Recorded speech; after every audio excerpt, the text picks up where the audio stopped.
Na TV, nas redes sociais, nos eventos mundiais do cinema, olha, a impressão que se tem é que nunca falamos tanto a respeito do crime de assédio sexual às mulheres como estamos falando agora.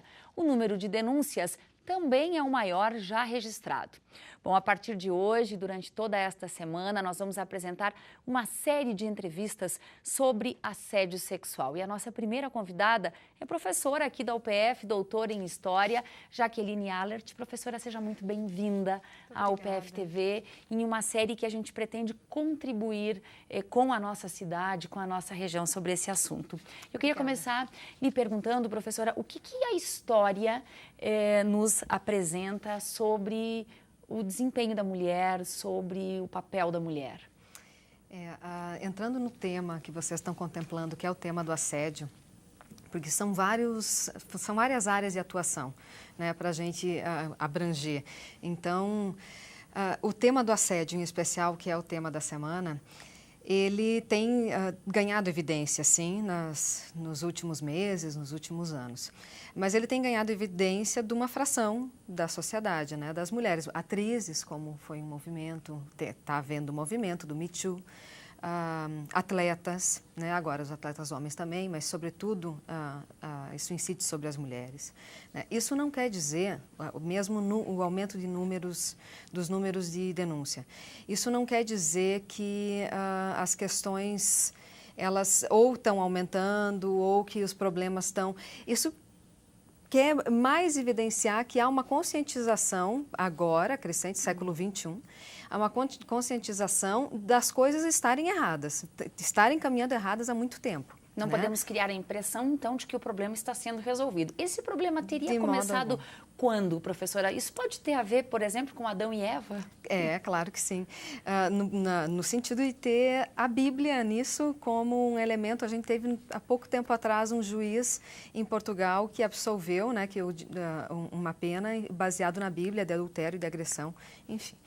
Mas, claro que sim, a cultura ocidental, desde da antiguidade, a gente pode dizer que há 2.500 anos, pelo menos, está alicerçada uma concepção social, cultural, de que o homem tem superioridade sobre a mulher é um ser inferior. Isso vai se juntando às concepções dos filósofos gregos, das estruturas sociais gregas, né, de que a mulher tem uma capacidade de racionalização inferior ao homem.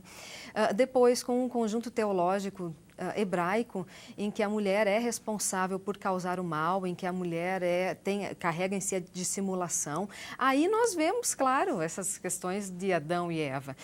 Durante o período medieval, muitas vezes a serpente ela foi representada como uma mulher. Né? Então já há aí uma encarnação, já é uma figuração do feminino como a representação do mal. E nós herdamos isso, sim. Isso foi sendo incorporado ao nosso modo de viver. Né? De alguma maneira, professora, desculpa lhe interromper, mas ainda há países, ainda há culturas em que a mulher, de fato, precisa se sujeitar a muitas situações que hoje, por exemplo, no Brasil, é considerado crime. Sim. No Brasil é considerado crime também, é importante que se diga. Para as mulheres que conseguem chegar até fazer essa denúncia, brancas, numa maioria classe média, universitárias, as que também estão aderindo à onda de denúncias por assédio.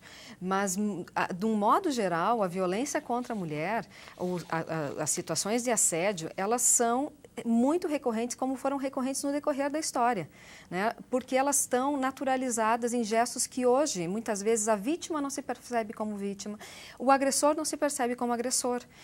Claro que nós temos casos extremos, como os que você citou, de países em que a mutilação da genitália feminina, né, em que há a justificação por crimes de honra. Sim, há esses casos extremos, mas são também pequenas ações de violência perpetuadas no dia a dia, legitimadas, naturalizadas, que fazem com que o cenário continue, né, de uma criação de um elemento de 2.500 anos, pelo menos, e que nós conseguimos identificar muitos pontos de conexão.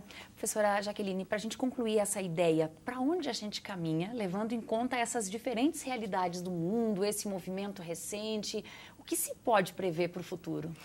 É muito importante. Eu penso que É muito importante toda essa onda de denúncias e de pessoas que, de certa maneira, vão influenciar, são formadoras de opinião, o fato de estarmos aqui na mídia debatendo isso, né?